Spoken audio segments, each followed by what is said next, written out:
All right, back again. Last segment here. I want to talk about the Cauldron. We had a pod in the preseason about the state of the Cauldron, where we talked to Zachary Cobb, and he had a tweet. He's reached. We tried to get the word out on these issues.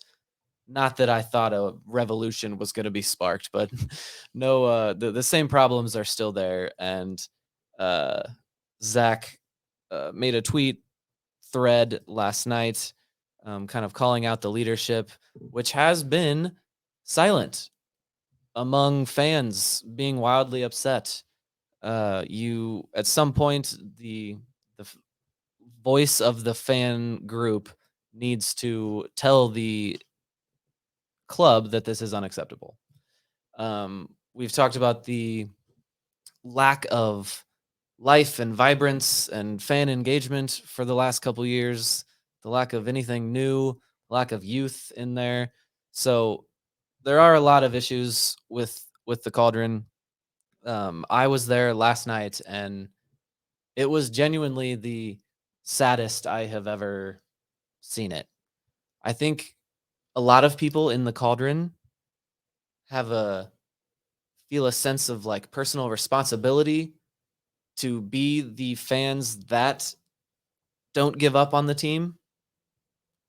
And so I think for most of even this season, while there's been a Vermes Out sign in the Cauldron before and unhappy people, I think the general vibe of the Cauldron was still, we love you, where you go, we'll follow. And I did not get that at all last night. I happened to be like right behind the drummers, and the 5 people with drumsticks were the only 5 people in the entire Cauldron that had any sort of life or cared about it in any way. And yes, and then there was obviously the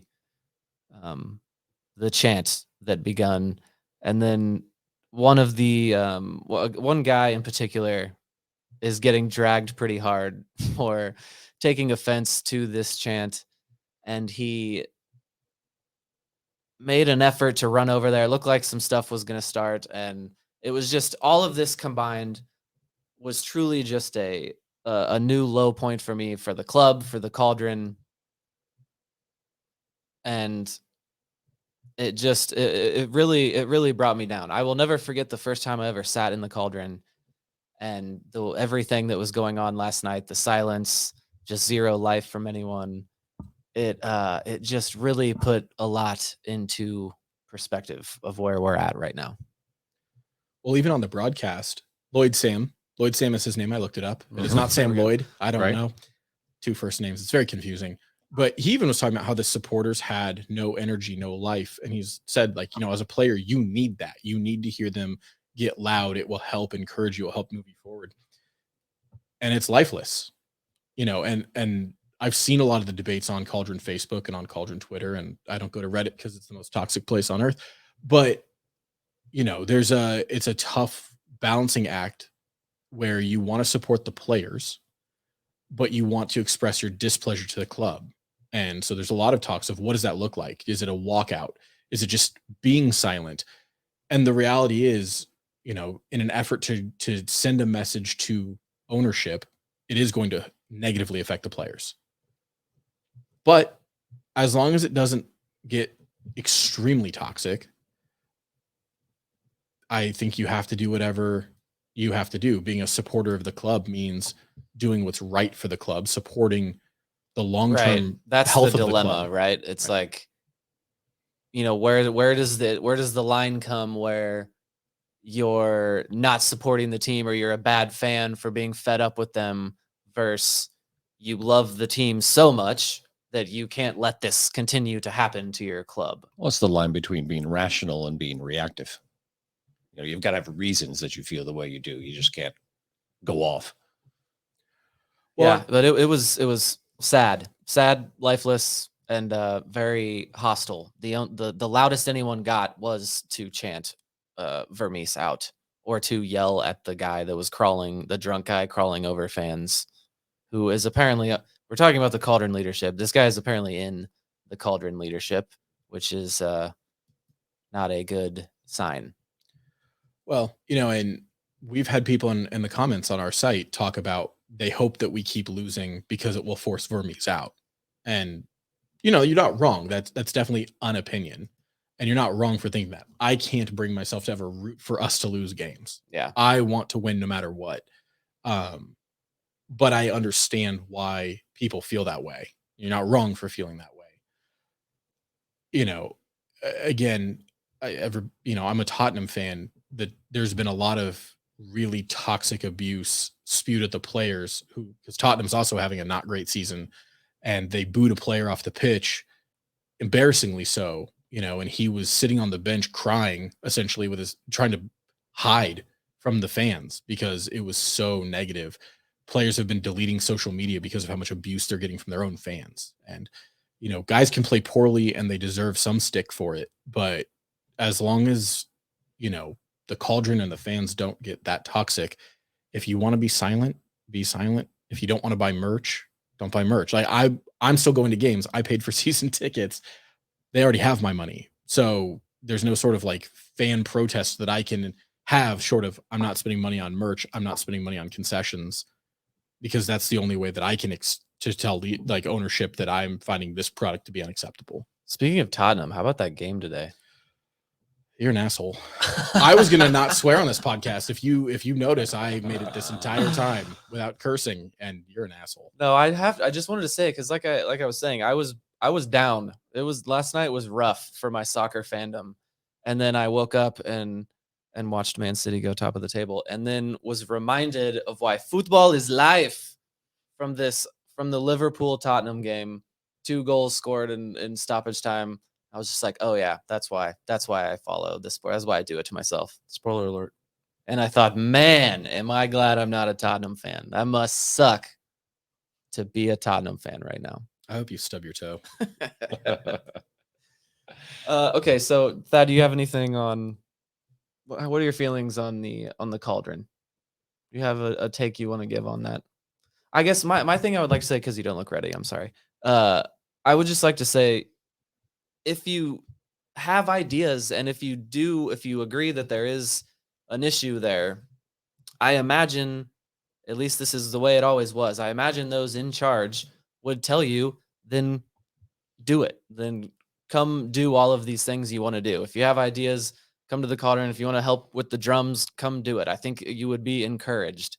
So, and that is also the problem with having this conversation, is that if you want to complain about the Cauldron and that they're not doing enough, the people you're complaining about are the only people who are doing something. They're the people that are doing the most, are the people you have to complain to about it.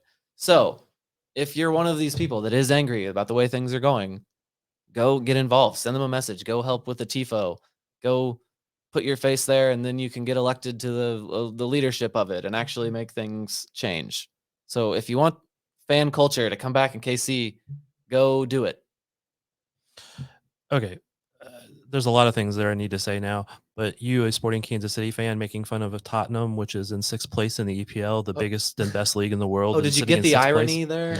Yeah. It's still been a pretty bad year. Thank you guys. for pointing that out if the listeners didn't get it. We're on our 3rd manager this year. Yikes. Mm-hmm. Oh, so managers, when they don't meet expectations, don't keep the job? Correct. In this conversation, There's a lot of managers in EPL that get fired way too quickly, though. in this conversation, I have the greatest coach in the world, and my team is going to win a treble. So this is a good part of a conversation for me. Yeah, bandwagon jumper. Okay, tell us your anyway. thoughts.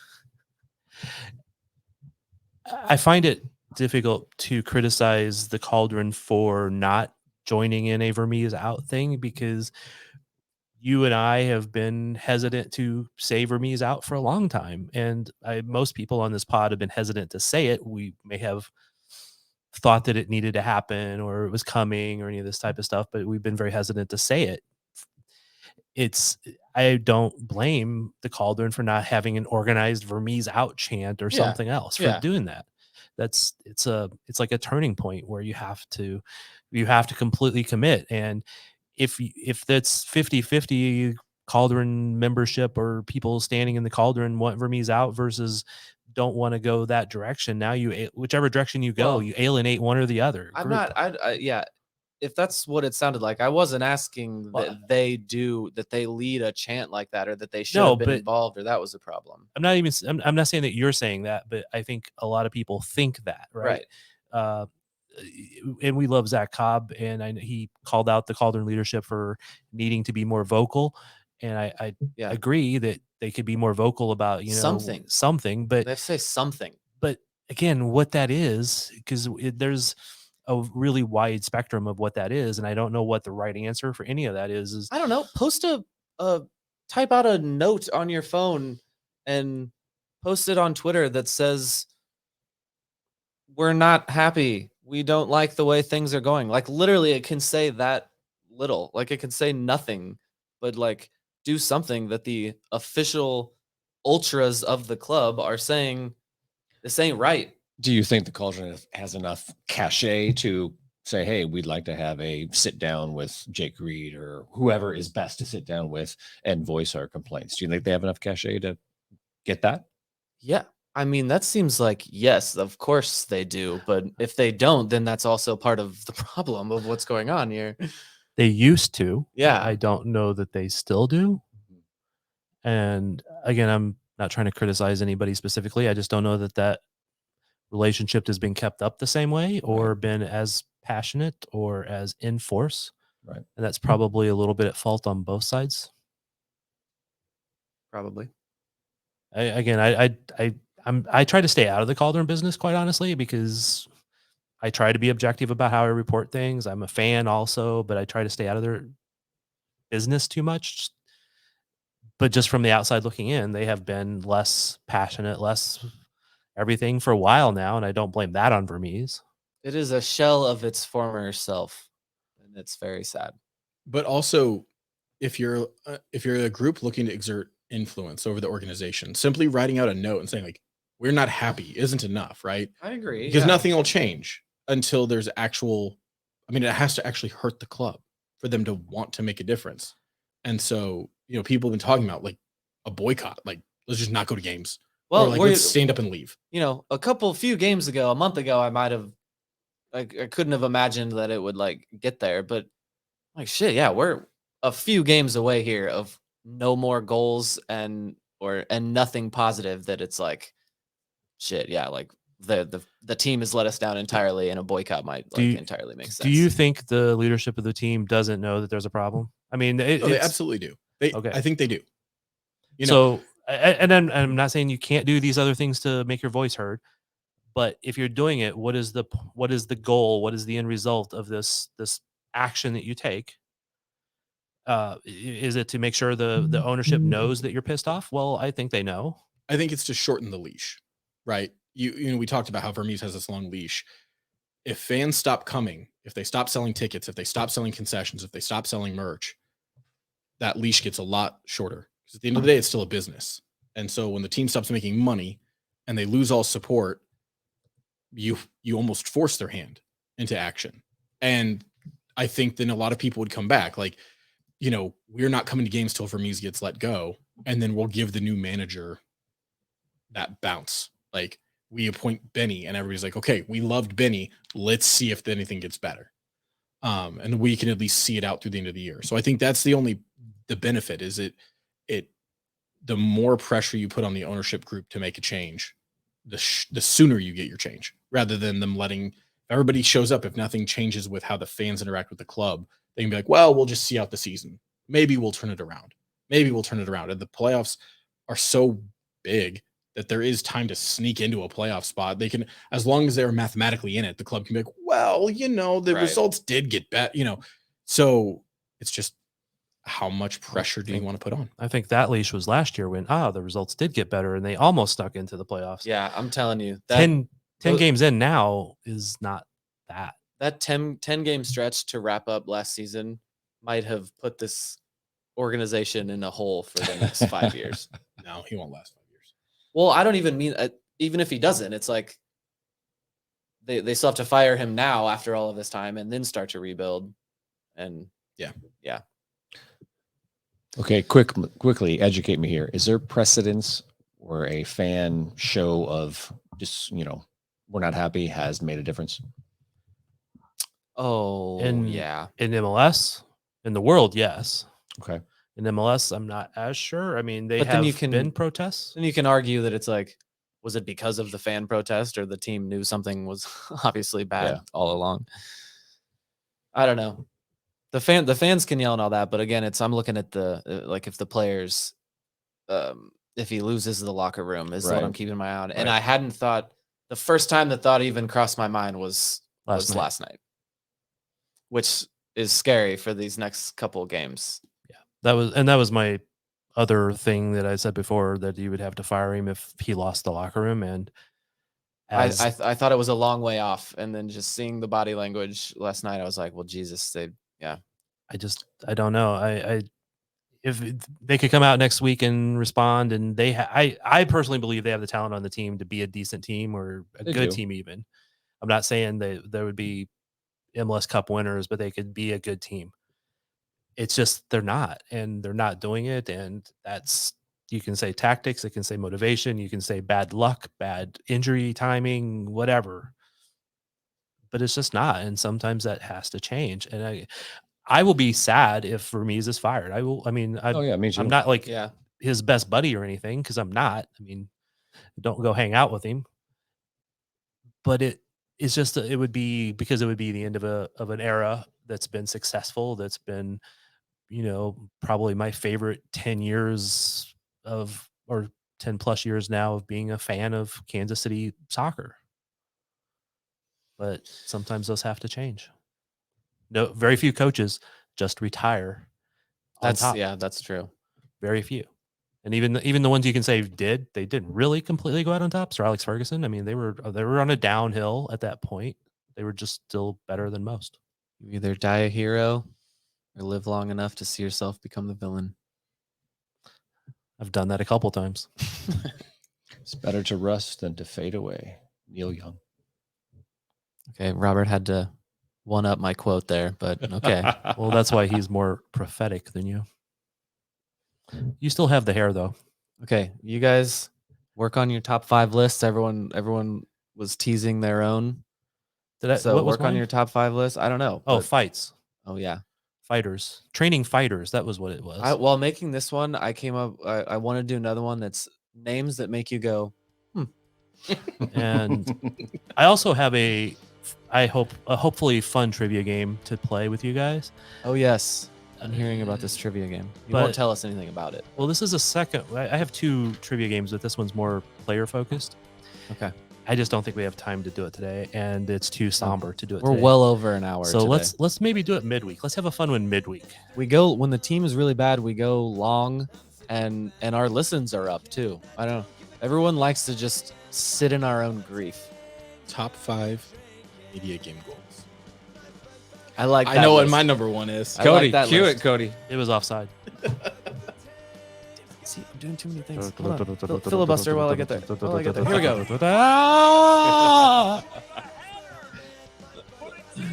If he scores again in a media game this year, oh my God. Cody, I'm feeding you in the media game this year. I'm only passing to you. I should be quite the target this year. You would. Wait a minute. You went from wanting to take him out to feeding him? See, David, useful. Wow. disappointed. Well, now it's a bit. Sporting.